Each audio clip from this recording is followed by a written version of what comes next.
दफा उंगली के इशारे से अबू लहब ने कहा था नबी पाक को आपका हाथ टूट जाए, अल्लाह ने फरमाया तब्बत यदा अबी लहबिन व तब, तू कहता है मेरे नबी का हाथ टूट जाए, तेरे दोनों टूट जाएंगे। और सुनो अबू लहब का हाल क्या हो। अबू लहब का माना है अबू लहब शोलों का बाप, लहब शोलों वाला। क्या मतलब? अबू लहब इतना हसीनो जमील था कि उसके जो रुखसार थे शोलों की तरह चमका करते, इतना खूबसूरत था, लाल सुर्ख रंग था, खूबसूरत आदमी। अरब में जब गुर्बत थी तो इसके घर में उस वक्त भी 2 ईंटें सोने की थी। इतना मालदार आदमी और सरदार था सारे मक्के का, लेकिन नबी पाक की बेअदबी की। तुम्हें पता ही नहीं कि रब दुनिया में सबसे ज्यादा नाराज ही उससे है जो उसके रसूल का बेअदब है, सबसे ज्यादा नाराज ही उसी से।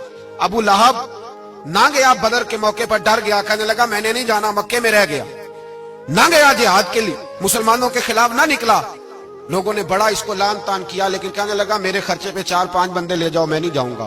पीछे रह गया। लोग कहने लगे बच गया, लेकिन इसके जिस्म के अंदर ऐसी बीमारी निकली कि रेशे से भर गया सारा वजूद, रेशे।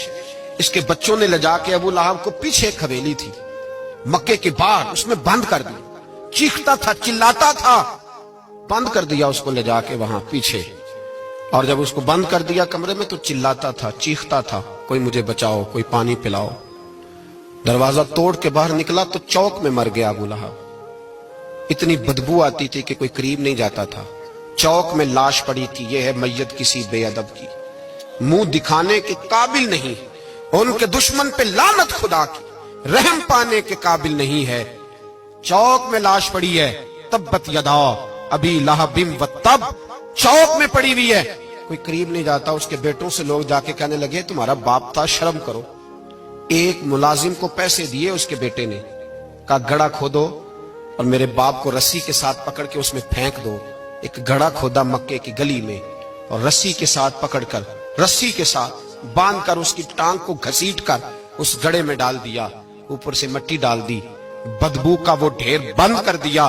अबू लहब मक्के का सरदार था, पर जाने कहां मरदूद दफन है।